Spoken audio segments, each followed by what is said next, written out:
The thing that's really changing with new technology is the scarce resources. Yeah. You don't have that. The scarcity is kind of gone because there's an abundance of all information and there's an abundance of everything, except for the people who wants to have the scarcity where they can control the access and control the copies. And that is not only about movies or media, it's also about access to classified in documents, like in WikiLeaks case. Yeah. It's exactly the same. Everyone can have access to that, which means that there is a power shift in the political structure, as well as in the media structure and all of these different things. So if that was the possibility in the real world, that would be great. Yeah. But as long as we can't copy everything physically, that won't work. Maybe in the future that will work though. With the 3D printers and like the printing of food and so on, it might work. And then, but then we'll be a totally radicalized society. But it will change a lot of things. It will decentralize production, which is good, and it will also, if food printing really becomes a thing, then we will change the lives of so many people that we will have totally new power structures that we can't even comprehend what they will be in the future. Yeah. I think it was in the documentary that was made about the Pirate Bay that you said that Pirate Bay is a political message. For me it is. Yeah, for me it is. I don't think that was for everyone involved, but for me it definitely was. So what was the political message behind it? For me it's about freedom of communication and freedom of information. So it's about people being able to download and share things. I want to enhance people's privacy. I want to enhance people's access to communication and information. So with Pirate Bay, it was always about access to information, and that was the interesting part for me. People don't understand how big the industry of information is. I don't think people have this clue, because we're always talking about like oil being one of the biggest industries, but oil is not even, if you look at the top 10 richest companies in the world, there will be informational companies. Microsoft, Google, Apple, all of these companies are bigger. Really? They're bigger. Oh. So Apple is the most valuable company in the world. So we're still talking about that. For us it's understandable, or we know that like the US will invade Iraq for the oil, and that's kind of the reason why they go there, because it's so much value. But at the same time, you have all of these companies like Microsoft and the movie companies, which are on par with the oil industry in how powerful they are, both in terms of money and influence. I would even say that the media industry is more powerful than the oil industry, because they're directly connected to people's heart and knowledge and experience. So I think that like informational will be kind of the new oil in the end. So now I just drifted off from the questions, sorry. Yeah, but we will come back to that. Okay. Yeah, I will kind of guide you. That's fine. Okay. No, but it's just the thing is that a lot of people should think more about their own value in the informational age, because the big difference with oil and now is that oil is something you find in the ground, and all of the information that you're making money from now is it's us. If you would have like all the power in the world and you could build a new world, how would it look like? I would like to have a socialist society, a modern socialist society that have equal rights for everyone, race, gender, all of these very basic things, equal access to information, healthcare, society. Everyone should be at least vegetarian, all of the animal rights are really important, and care more about the environment. All of these very basic, socialist green views, they're not very radical. It's more that I think that with the internet and the new technology, a lot of these views are actually achievable, and it's not a coincidence that if you go to like Davos or any of these really big places, a lot of people are talk about Karl Marx and his views again being very, in time again, because I think it's access and equality is basically the thing that we have not still solved. Yeah.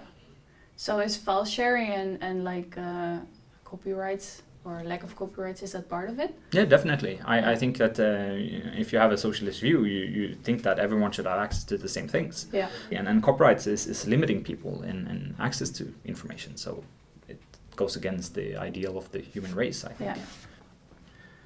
Yeah, because the funny thing is that media around the world are now buzzing about the new sharing economy, which is, according to some reports, worth $26 billion.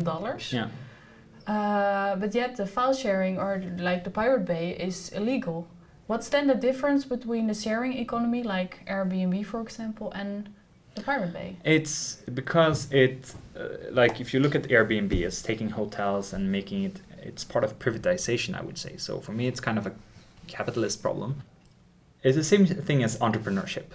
Everyone's talking about entrepreneurship saving the world. It's creating new jobs and all of this. So the sharing economy for me is not very, it's not very shared. It's more giving people to new entrepreneurs who's building new capitalist structures. Yeah. So I'm not, even though we might benefit from it, we're also becoming entrepreneurs and we're also becoming companies ourselves, which reduces our private lives and it reduces all of those things as well. So there is an implication of our personal lives with that. Isn't it also like the sharing economy some kind of decentralization? Right now it might be decentralized, but the problem is that we're centralizing so much. We're never centralized so much when it comes to anything before as we're doing on the internet. But still, if like this decentralization, if we can make it work, would you be enthusiastic about it? Is it like a future that we would like? Definitely, we need decentralization, but there's nothing really happening about decentralization. We're talking about it, but there's no real movement towards it. It's moving towards the other way. Okay. So the technology of the internet, which provides, the possibilities of it, is totally decentralized. Yeah. In terms of how it was created. That's the kind of the power. That's why we're always talking about the internet being decentralized. But everything we use on top of the internet is super centralized. But what if I would frame that like as meeting the new world, meeting the old values? That is like there is a new world building with this decentralization, but then like the old world puts its values, its centralization values on it, and then... Yeah, so what has happened is that sorry for speaking like a communist, but you're taking the capital from the old world and putting into the new world, if you want to use those terms. Yeah. So definitely the capitalists are buying back the new technology. They're buying into all of these companies and centralizing everything to control them, because they understand, as a lot of people should do, that all of the money, all of the power comes from centralizing and having as much information and having as much control over information as possible. So we really need decentralization of everything. Even though you can feel that you have a shitty day and that you have no job, whatever, there is still, in most countries in Europe, not maybe Romania and Bulgaria and poorer countries, there is some sort of net that will take care of you. And that's the thing that people that talk about just building a new world don't really realize, because they've never been into that net. They've never been picked up. They've never been without, mostly never been without food on the table. So they don't really know what the world looks like. They know what the world looks like for them and their super privileged 1% friends.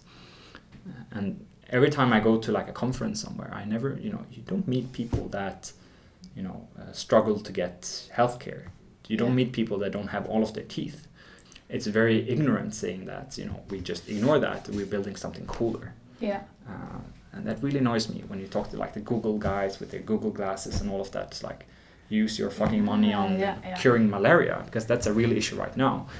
So it should be inclusive decentralization. Yes. Do you think we as young people have a role to play, being an internet generation? I think we should stop being as naive as we are. We have like this bubble that we live inside, and sometimes we look outside of it, but it's not connected directly to us. We know there's a war in Syria, but we don't really do anything about it. We know that this is going on here, and in North Korea there's a dictatorship and people are starving. We don't really do anything about it. We click maybe the like button if something happens there. So I think we should be more active, more less naive, and put some more demands on society to change. And sometimes it's good enough to just send a signal, but sometimes you actually have to do a little bit more.